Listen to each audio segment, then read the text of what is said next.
திருவள்ளுவரின் வழியில் வாழ்ந்து வாழ்வின் உன்னத நிலையினை அடைய திருக்குறளோடு நாம் என்னும் இந்த நிகழ்விலே இணைந்திருக்கின்ற உங்கள் அனைவருக்கும் முதற்கண் வணக்கம். குறள் எண் 538, அதிகாரம் பொச்சாவாமை. 1953ஆம் ஆண்டு ஐசன்ஹோவர் அமெரிக்க ஜனாதிபதியாக பதவியேற்றார். வெள்ளை மாளிகையில் அவருடைய அறையில் ஒரு கண்ணாடி அலமாரியில் விளக்குமாறு ஒன்று வைக்கப்பட்டிருந்தது.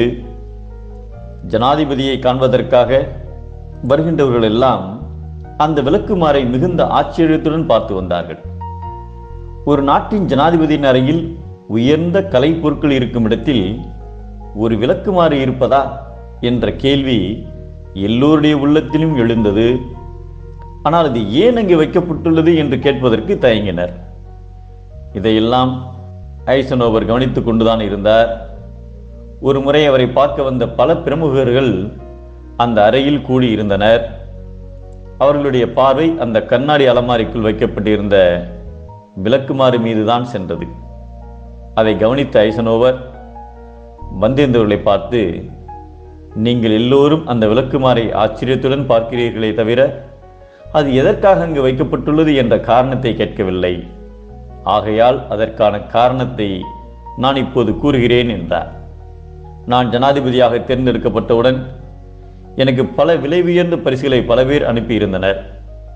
அவற்றையெல்லாம் ஒரு தனி அறையில் பூட்டி வைத்திருந்தேன்.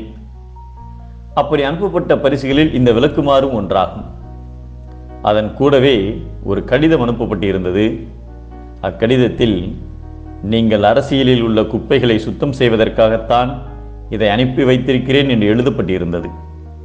இச்செய்தி எப்பொழுதும் என் நினைவில் இருக்க வேண்டும் என்பதற்காகவே இந்த விளக்குமாறை எப்பொழுதும் பார்க்கக்கூடிய இடத்தில் வைத்திருக்கிறேன் என்று விளக்கினார்.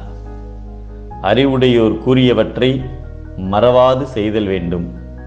அவ்வாறு செய்ய மறந்தவர்க்கு 7 பிறப்புகளிலும் நன்மை இல்லை என்பதை புகழ்ந்தவை போற்றி செயல் வேண்டும். செய்யாது இகழ்ந்தார்க்கு எழுமையும் இல் என்கிறார் நம் தெய்வப்புலவர் திருவள்ளுவர். செய்ய வேண்டியதை மறத்தல் இழிவு, செய்ய வேண்டியவற்றை மறக்காமல் செய்தலே அறிவு.